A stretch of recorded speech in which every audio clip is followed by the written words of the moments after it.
Alright guys, I want to talk a little bit about another 90s bodybuilder, kind of a semi-legend from the 90s who didn't really compete a lot in a lot of contests. In fact, he only competed 4 times as a pro, I believe. 95 Olympia, all in 1995, and some Grand Prix in England, Germany, and Spain. Some of you guys may remember Paul Demayo, Quadzilla Paul Demayo. Of course, first and foremost, he was known for his quads. Guy had a monster set of quads. There were always stories about him in the books, magazines. How do you get these monster quads? That kind of thing. Aside from genetics, obviously, but everybody wanted to know how he built his quads. And, nothing really out of the ordinary, as far as I can tell. I think maybe he talked about hack squats. That kind of thing a lot, but there's a great picture of him right here, upper body. The guy also had some pretty impressive arms, great triceps. A lot of people I've seen have him on their best triceps all-time lists as well. So, and I think he had some decent calves as well. So, yeah, I mean, he had some outstanding body parts. Troubled individual though. Here's a great pic right here. This is kind of one of the, if you Google Paul Demayo, this is one of the first pics you're going to see. I mean, that's insane. That 90s look, that tight waist, grainy look as well. So, few stats on him. He's 5'10", off-season weight of 270. The 90s guys really didn't balloon up a whole lot compared to like some of today's guys. Started getting into the 2000s, competed at about 250. So if you competed at 250 in the 90s, you were considered a big bodybuilder.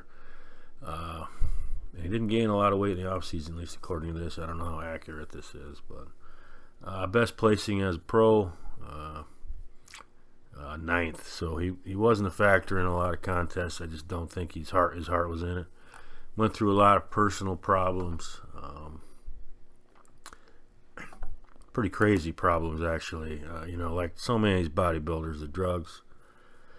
Not only that, but he spent 2 years in prison, maximum security prison, for shooting his girlfriend, and I believe possession of painkiller, Percodan. I don't know if that's supposed to be Percocet or what. I don't know, but maybe that's the same thing. But yeah, troubled individual, and of course, died at the age of just 37 years old. Died in Boston of a heroin overdose. So yeah, it was he led a messed up life. So many of these guys do in that world. They get into the painkillers, kill the pain from the training, the years on the joints, that kind of thing, and then of course it's all downhill from there. There's another great pic of his thighs.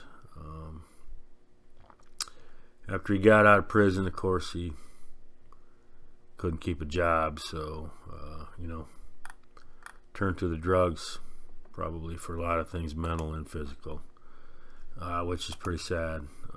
But, just another one of these guys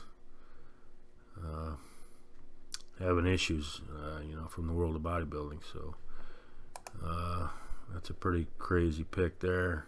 That is indeed him.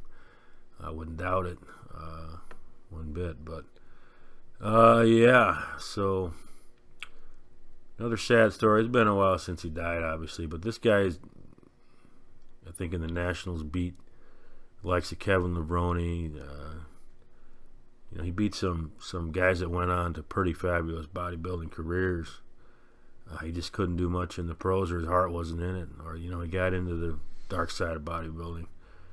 And took him over and consumed him. So here he is on the cover of Iron Man. He was on a lot of covers, like I said.